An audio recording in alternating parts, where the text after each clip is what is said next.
Mona Lisa एक मुस्कान जिसने दुनिया को हैरान कर दिया। इमेजिन करो, तुम एक म्यूजियम में हो, तुम्हारे सामने दुनिया की सबसे मशहूर पेंटिंग रखी है, मोनालिसा। तुम एक तरफ खड़े होकर उसे देखते हो, उसकी मुस्कान हल्की सी दिखती है। फिर दूसरी तरफ से देखते हो तो ऐसा लगता है जैसे मुस्कान और गहरी हो गई। क्या सच में ये पेंटिंग मूव कर रही है? क्या ये तुम्हें देख रही है?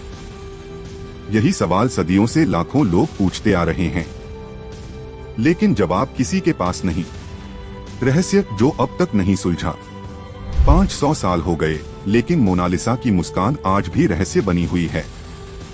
कुछ कहते हैं वो खुश हैं, कुछ कहते हैं नहीं वो उदास हैं, और कुछ लोग कहते हैं असल में यह सिर्फ एक साइकोलॉजिकल ट्रिक है। आज की इस वीडियो में हम आपको मोनालिसा की पेंटिंग से जुड़े कुछ ऐसे राज बताएंगे जो आपके दिमाग को भी हिलाकर रख देंगे। दा विंची का mind game. Leonardo da Vinci कोई साधारण पेंटर नहीं थे, वो एक जीनियस थे। उन्होंने स्क्यूमैटो नाम की एक ऐसी तकनीक बनाई जिसमें कोई भी सख्त लाइन नहीं होती, बस रंगों का ऐसा मेल कि जब तुम इसे देखो तो यह हर बार नया लगे।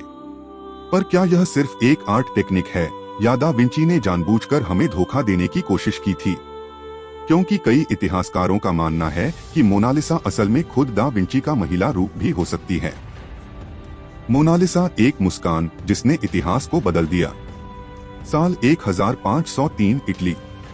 एक शांत कमरे में हल्की मोमबत्तियों की रोशनी में एक आदमी कैनवास के सामने बैठा था। उसकी उंगलियों में एक महीन ब्रश था और आंखों में एक गहरी सोच। यह कोई साधारण चित्रकार नहीं था, यह लियोनार्डो दा विंची थे। जैसे जैसे ब्रश कैनवास पर चलता, एक चेहरा उभरने लगा, एक चेहरा जो खुश भी लगता था और उदास भी।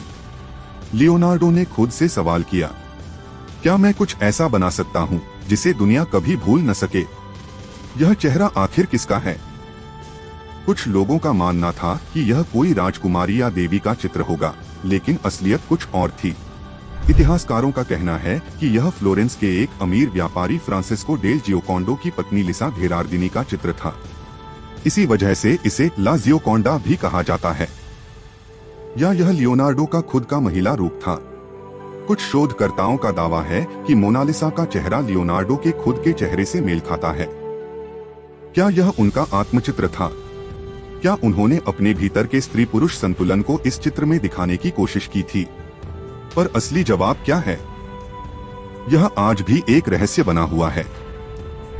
इतना ही नहीं, इस पेंटिंग के साथ कई दिलचस्प घटनाएं जुड़ी हैं। चोरी जो इसे और भी मशहूर बना गई।